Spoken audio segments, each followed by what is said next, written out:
Hello and welcome to Babcock Goobcock, Chapeter 2. So what happened today? Oh, I was going to the grocery store, just like I always do. I park, I start walking across the parking lot, and I see the motherfuckers, like the so-called charity organizations that stand outside with their little table and their t-shirts, and they bug you. And you know what? I wouldn't care as much if it was actually charity. But if you start looking into these organizations, really what you're doing is that you're paying their board members vastly exaggerated amounts of money, and very little help actually reaches uh, people in need. That's just, something that you should be aware of and research. Don't take my word for it. Look into it. I've seen matrices where they rank which organizations you should give to, with the Red Cross being one of the worst, um, and the Salvation Army being one of the best. So when I donate clothes or housewares and stuff that I don't need anymore, I always make a point of bringing it to the Salvation Army because they have the best follow through with actually converting that into cash and dispersing it among people in need. So anyway, I'm walking up to these people and they're doing something new that I haven't seen before. The guy has a football and he's going to do like fucking underarm throw at me, as and I'm grumpy. I am grumpy today walking into the store, and he is attempting to throw this football at me, and I must have shot him, the stare of death, because he kind of stopped the throw halfway. But if he would have thrown that to me, I would have caught that thing and punted it right on top of the roof of the Ralphs. I kid you not. It's ridiculous. It's almost like you don't want to go to the grocery store just with that anxiety or annoyance that you're going to be bothered by these people. So find good organizations to donate to. There are plenty out there that do a lot of good things, but don't bug me at the grocery store. So for food, I think I want to talk about gravy. I have learned to make a mean gravy. And there's a couple of tricks to it. Before I used to do, take the juices to run off of meat I was cooking, and then put together a roux and just put those juices in there, and it separates and it's nasty, and it wasn't really good. So what I'm doing now is I'm such a good person. I'm such a good person. I save, have a little container, and I save all my refuse, like uh, ends of carrots, onion peels, um, whatever, uh, bones, chicken bones, whatever, and I save it up for about a week, and then I have a big stock pot, and I make my own broth. I just throw whatever in there, put a little bit of fish sauce, soy sauce, Worcester sauce, all kinds of seasoning, and I slow cook my own broth. And I wish I had a compost, but once I get the veggies out of there, it goes in the garbage. I should compost. Anyway, so I have this ridiculously good broth that I use both to make my own chicken noodles soup, but also I save it because it tends to have solidified fat in it, after you set it in the fridge, and that makes really good gravy. So a few tricks I learned. I still make the roux, but I used to just melt butter in a pan, throw flour in, and that would be my roux. I don't do that anymore. It got too lumpy. So what I do is I mix a few tablespoons of oil in a little cup, put the flour in, and I stir it and I dissolve it in that oil.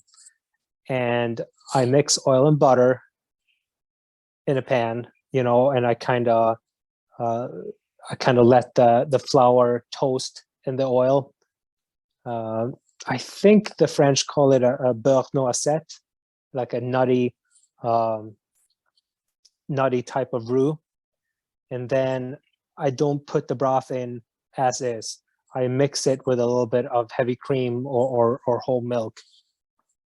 So it's kind of half white sauce, half gravy, and it turns out fantastic. So I always have gravy on hand, and even leftover gravy, I either put it in the stock pot or I mix different kinds of gravies together. It's fantastic. I highly recommend putting that extra time into your gravy. It's definitely worth it. I don't even think I could look at powdered gravy in a bag anymore. That shit is for the birds. All right, what's new in crypto? Oh, the much anticipated DEX Fire Swap launched today. Well, it's the beta version, so it's testing with and there's not really any tokens with liquidity on there as of yet, but it launched today. I looked at it and it looks really cool. And and it's the Phoenix blockchain that runs on it on FireSwap. And I think last time I was talking about how Ethereum is ass, and it is. And I think the Phoenix blockchain has a good chance of replacing ETH as the second biggest currency in a few years. So fireswap.org is the decentralized exchange. Check it out. Okay, and for our history today, we're going to talk about Nellie Bly, which is a nom de plume, like a pseudonym. Her real name was Elizabeth Jane Cochran of Pittsburgh, Pennsylvania. She was a journalist and I think author, but definitely a journalist. So she got off to, she was one of those women's rights, a little bit ahead of her time.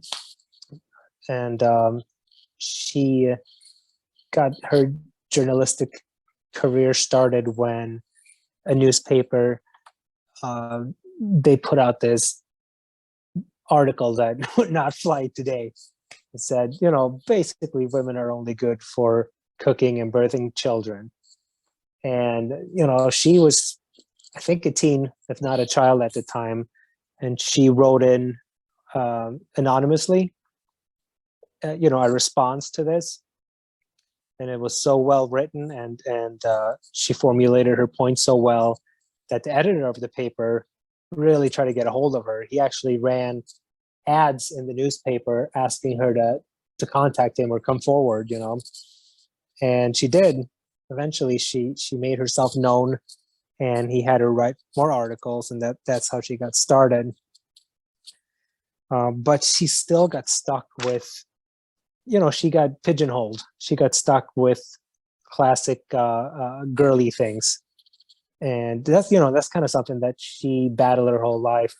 She, even the girly stuff that she liked, she had to get rid of. They used to call her Pinky as a young girl because she always dressed in pink. That was her thing.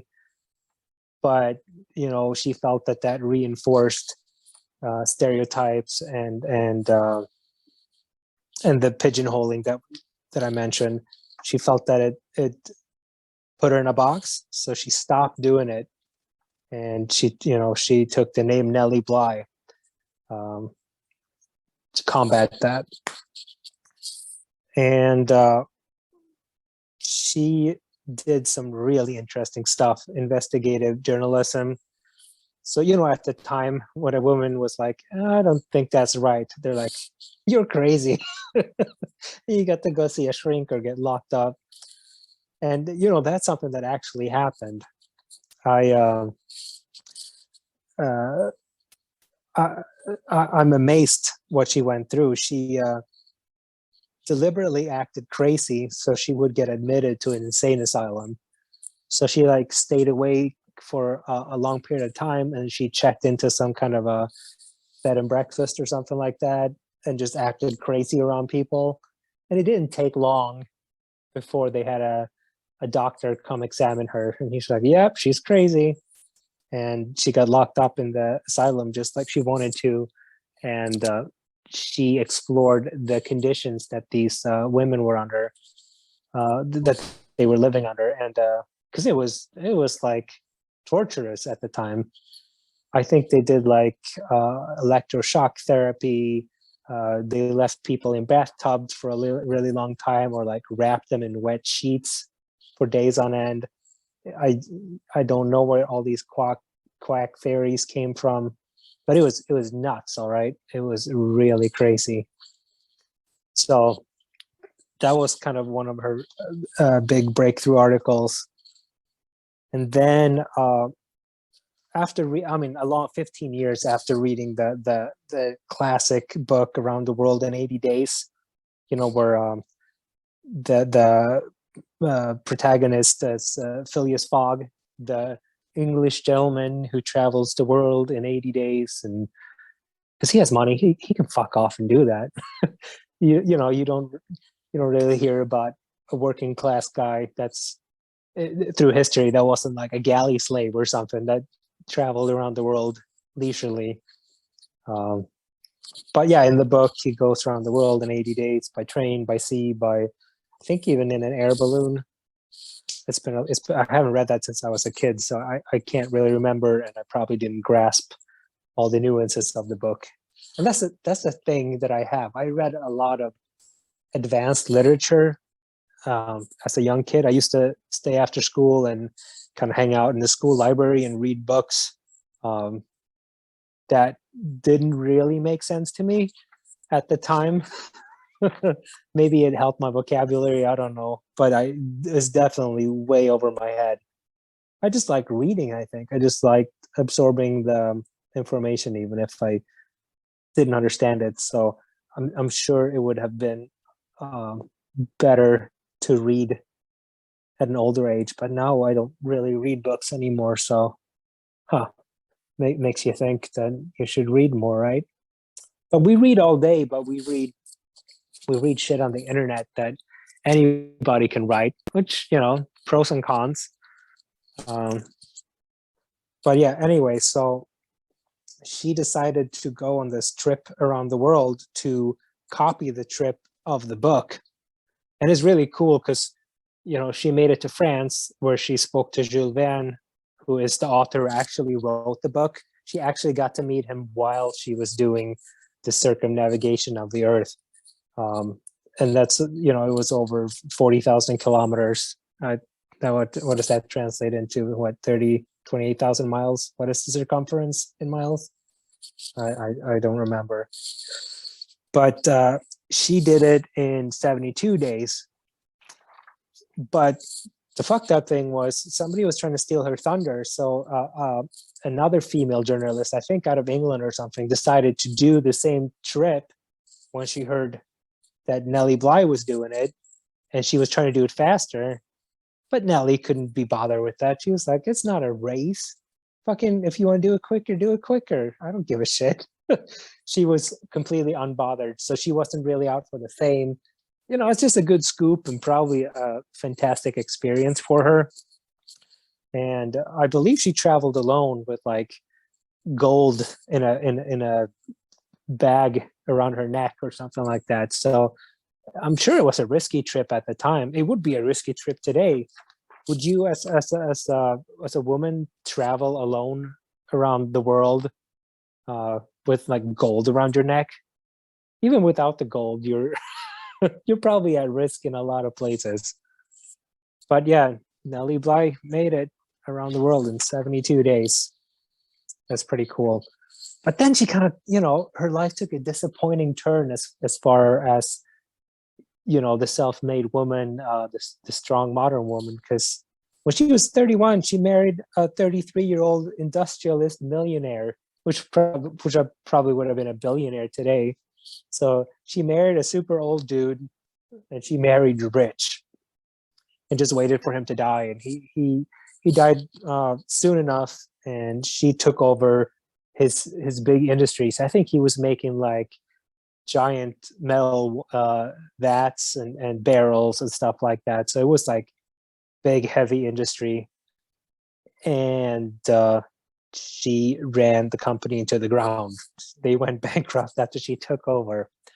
So, as good of a journalist and women's rights advocate as she was ass at business, at finance. So, and then just like everybody else in the day, she just died from pneumonia, and she's now buried in the Bronx, New York. So, but it's fascinating life story for the first 31 years, and gold diggerish the latter years of her life. So yeah, both sides of the spectrum there. Oh, for sports, what are we going to do for sports? Oh, let's talk about goalkeepers in different team sports. Obviously, in team sports, you don't have goalkeepers in tennis or golf. It would be pretty cool if you had, in tennis, you're kind of a goalkeeper because you're at the back at the goal line and you're stopping the ball, but you're counterattacking. So I don't know if tennis players are inherently goalkeepers. I don't know. But yeah, so when I was a kid, I was really fascinated with hockey goalkeepers. And I was a shitty hockey player, and I didn't play for very long, but I was probably the worst player on the team. But I had this fascination with goalies. I would draw goalkeepers, and I think that's what kids do when they're fascinated with something. They draw them.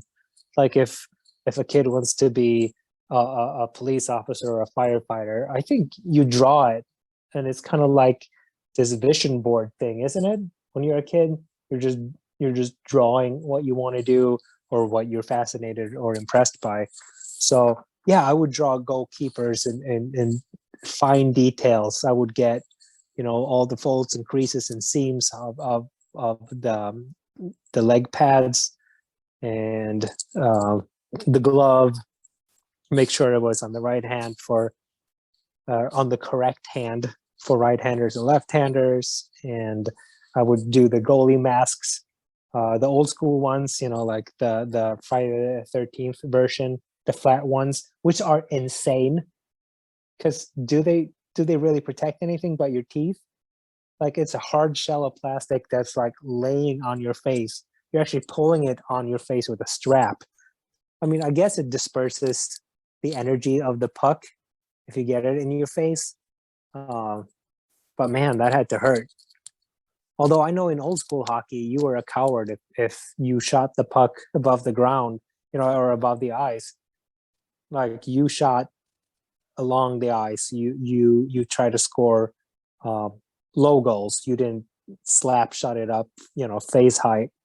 So I think that was just kind of like a last resort thing. And then they had a normal player's helmet with the added face mask for a long time. And I remember a few NHL keepers kept that alive for quite a while. I think Chris Osgood of Detroit and Dominic Hasek of the Buffalo Sabres, they both kept the normal helmet with the face mask for all their careers, while their contemporary goalkeepers had the newer the masks with the long chin guard and all that, and with the artwork. And that's another cool thing that I really captured in my drawings was the ornate goalkeeper face masks. It's really cool. They draw tigers and bears and national emblems and flags, and it's an art form. It's a cult thing in sports. A hockey goalkeeper's face mask or helmet. And yeah, I would rank, hockey goalies as the coolest goalies, arguably. I think they're my number one. But what kind of puts them in competition? Okay, and we'll talk about that. So a hockey goalkeeper is protected. He's like a quarterback. You don't touch him. You don't skate into him. You don't tackle him. And only goalkeepers fight with goalkeepers in the bizarre event of fist fights in hockey, which is such a weird thing, isn't it? That you still have like full on bare knuckle fist fights that is frowned upon in all other arenas of sports and the world. It's just a normal occurrence, and at least in NHL hockey, not so much in Olympic size rink hockey, but yeah, in the NHL, it's still a thing, and it's weird as fuck. But the hockey goalkeeper is protected. Somebody touches you, an enforcer is going to come on the ice and just smoke you, and it's kind of your fair game. If you touch the goalie, somebody will slash you across the back with the hockey stick, or you're going to feel it. The soccer goalkeeper is, and this is the thing. I don't know who's more badass, if it's the hockey or the soccer goalkeeper. The goalkeepers in soccer, they're kind of like bullies.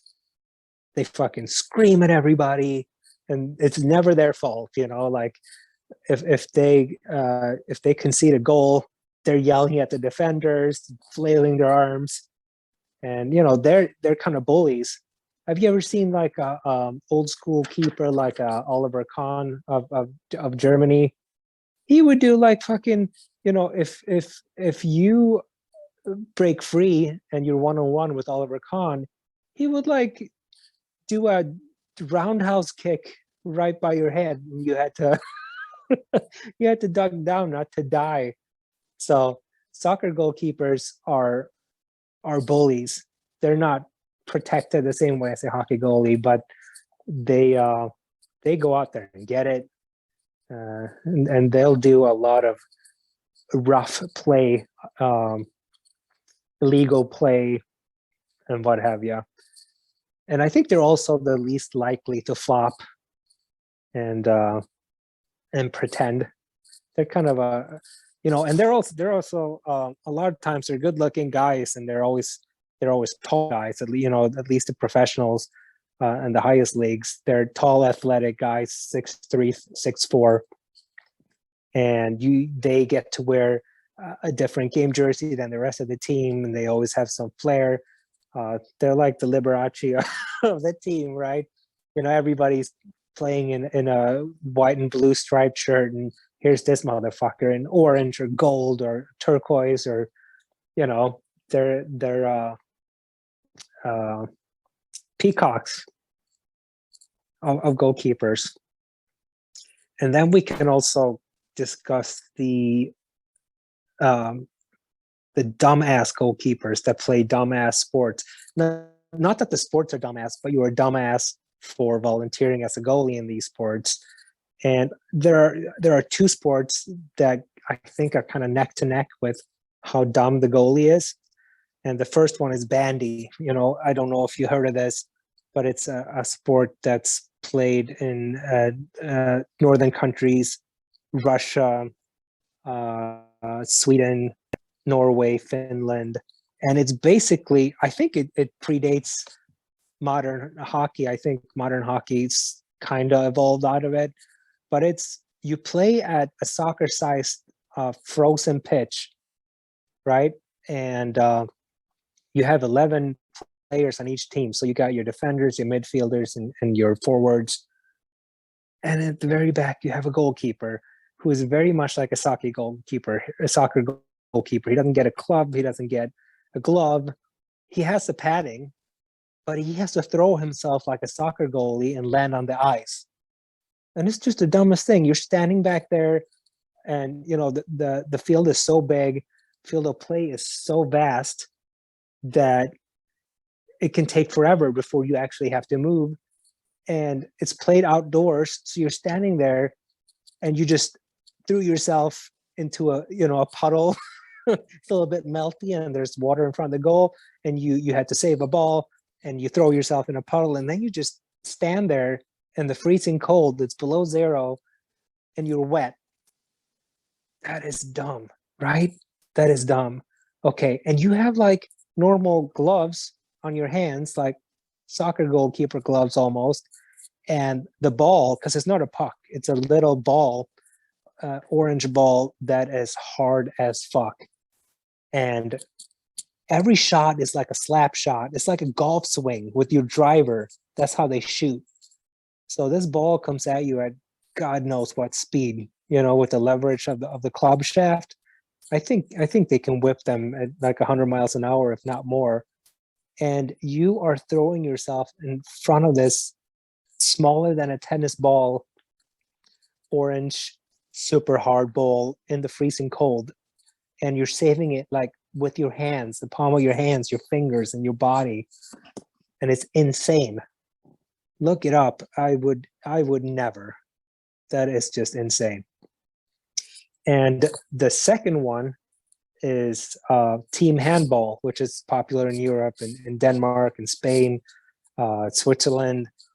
It's very much like basketball, but with a goal in each end. And the goalkeeper there, he doesn't get the flair of a soccer goalkeeper. The field players, they're wearing shorts and game jerseys. They're comfortable, but the goalkeeper always looks like he's at home on a Friday night watching TV. He's got like big baggy sweatpants on and like a crew neck sweater or a sweatshirt, and he's just looking super comfortable until somebody throws the ball at him full force. And the way he saves is he jumps, he cuts off the angle and meets the shot with his balls. Like, he flails his arms and his legs to the side, and his whole face, torso, sternum, and ball sack is what he uses to save the ball or to save the shot. And it's insane. And a normal team handball goalkeeper will concede 25 to 30 goals a game. So it's not like you get to have a clean sheet for all that stuff. You just get to look like a bum. And, you might as well have potato chip crumbs on your sweatshirt. But there he is. He or she is back there just conceding 30 goals and probably bruised pretty good after every single game.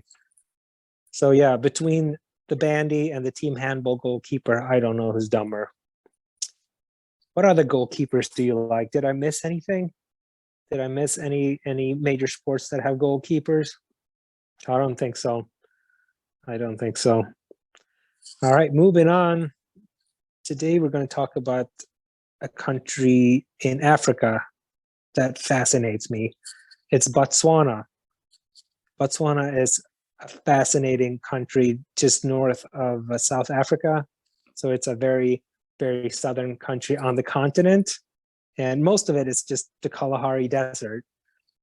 But it's not as boring as it sounds, because that whole vast wilderness has like more elephants and big cats and big hogs than anywhere else in the world. And they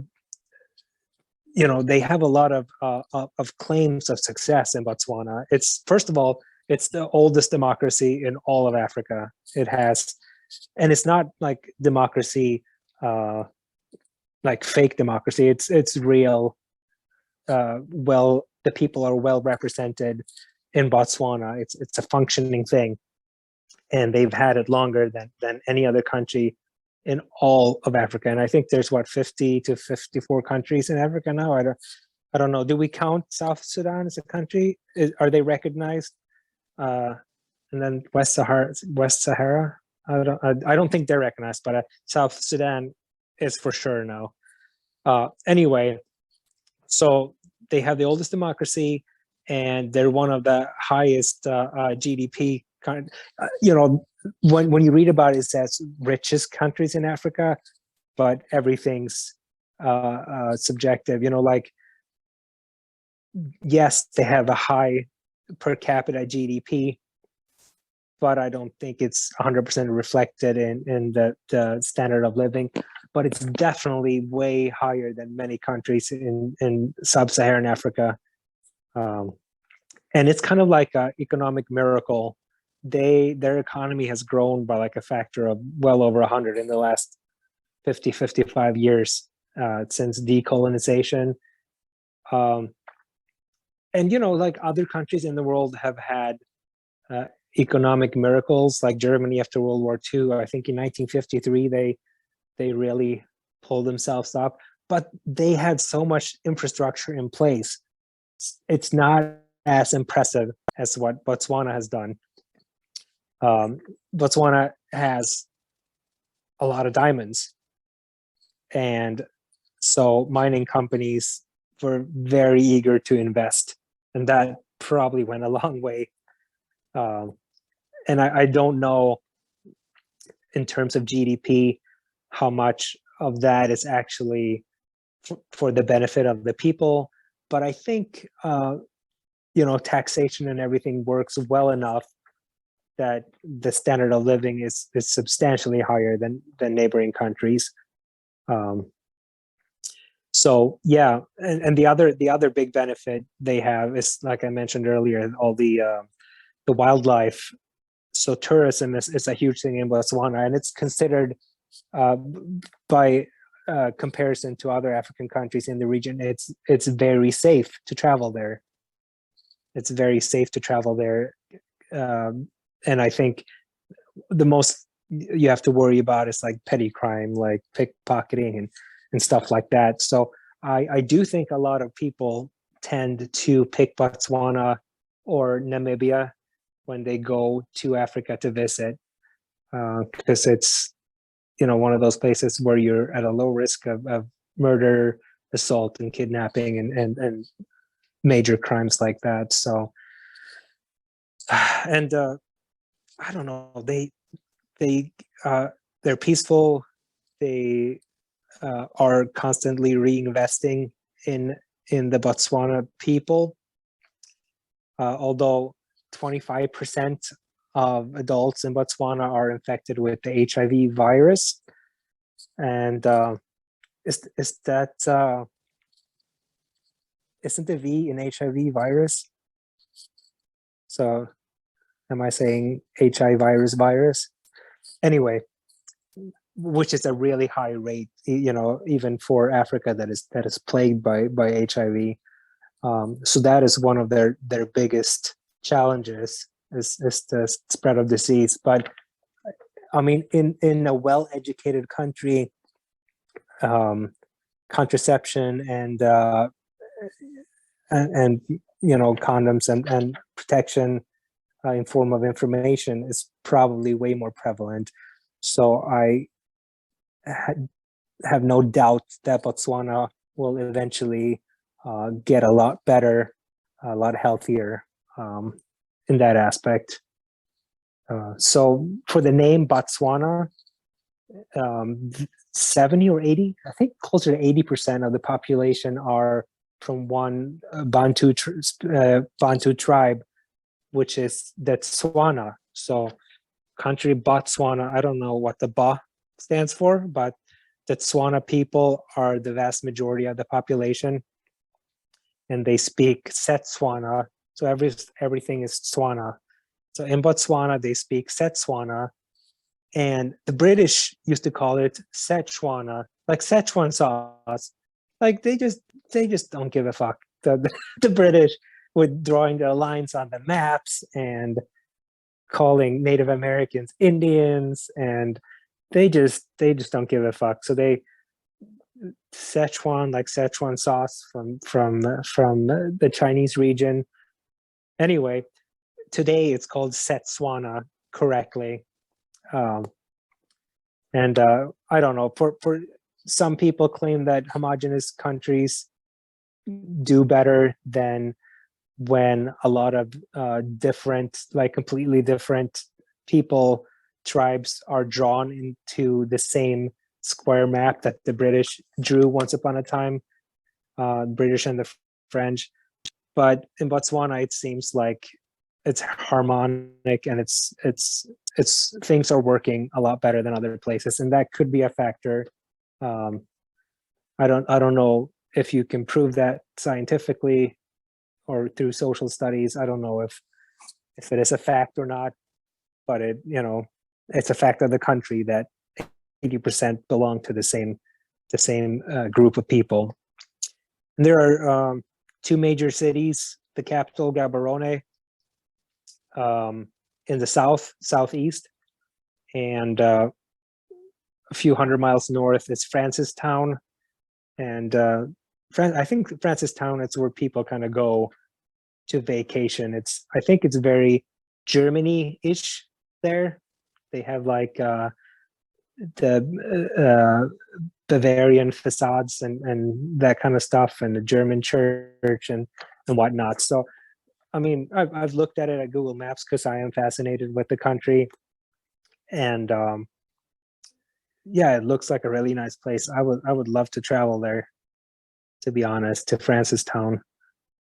Yeah, so most of the population is concentrated in those two cities along the southeastern and eastern boundary of the country.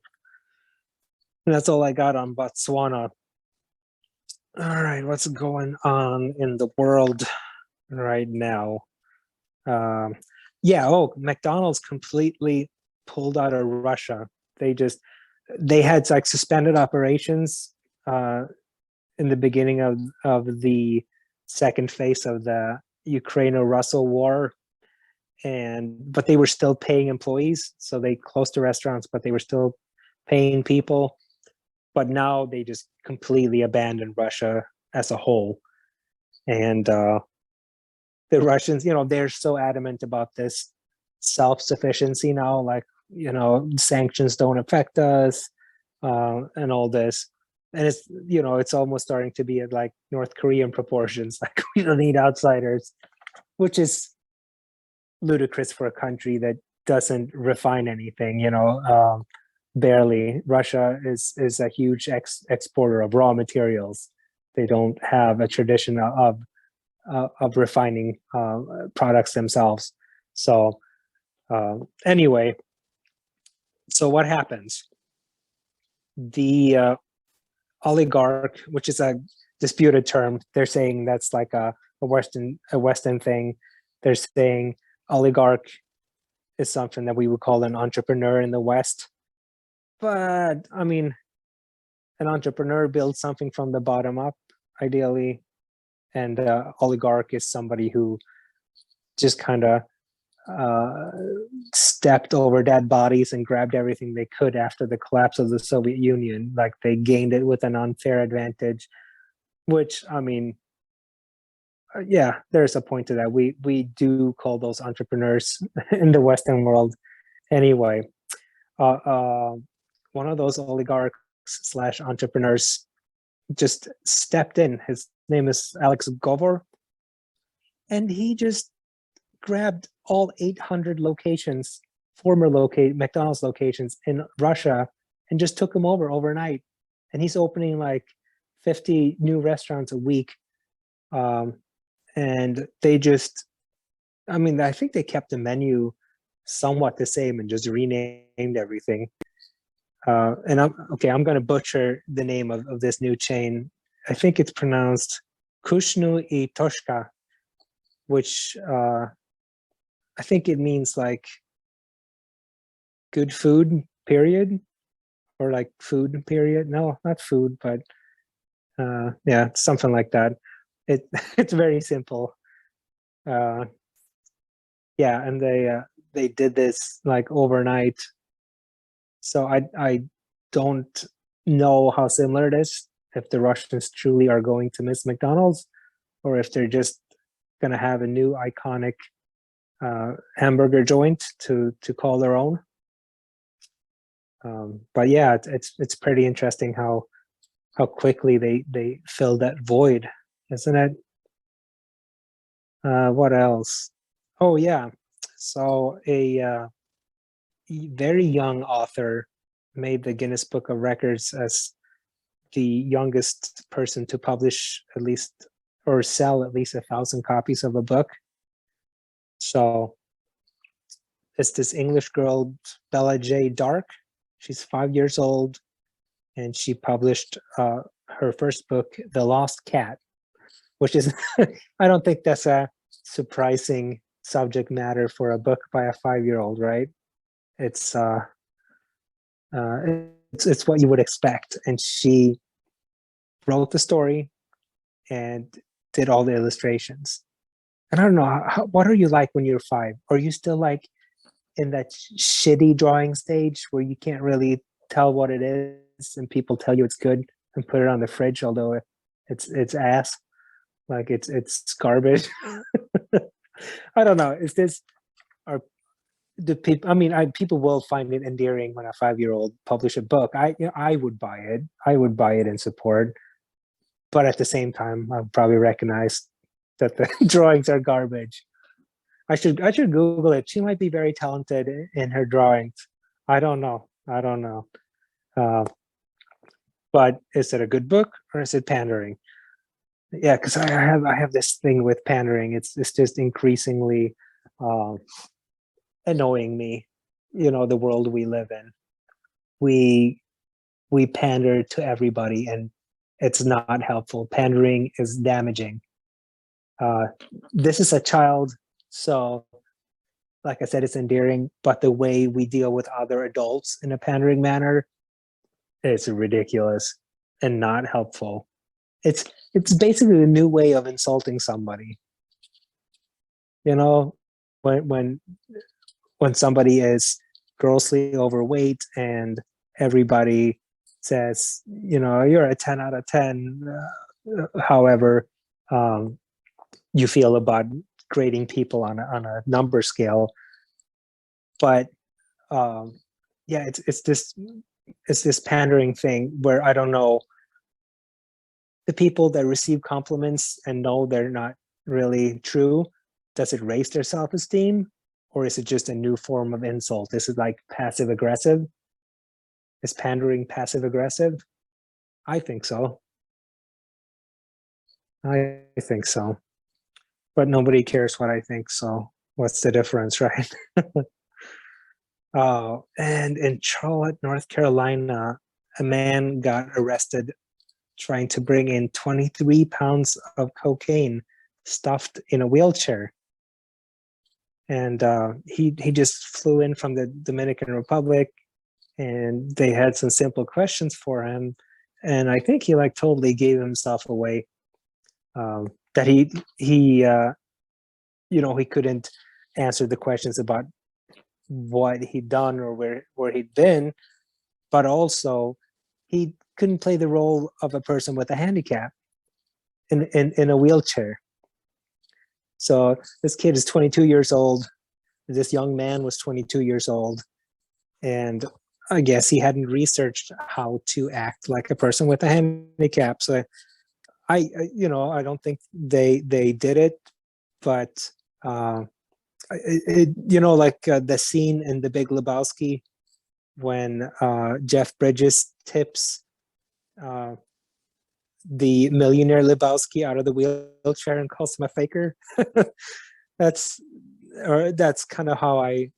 No, it's John Goodman who does it, isn't it? John Goodman tips Lebowski out of the chair. And that's how I picture how this went down. The TSA, they're like just tipping him onto the airport floor. Only this guy probably could get up and walk. But 23 pounds of cocaine stuffed inside the wheelchair. And in his relatively young age, he was probably naive in thinking, they don't look in babies' diapers. They don't look in aids of people with handicaps and stuff like that. But they do, as he found out.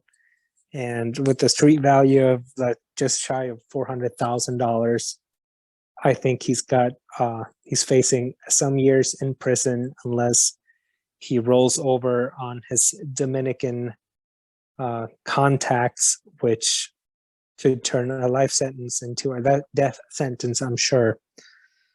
Brutal situation. All right, that's really all that I have to talk about today. And thank you for listening to Chapeter 2 of Babcock Goobcock.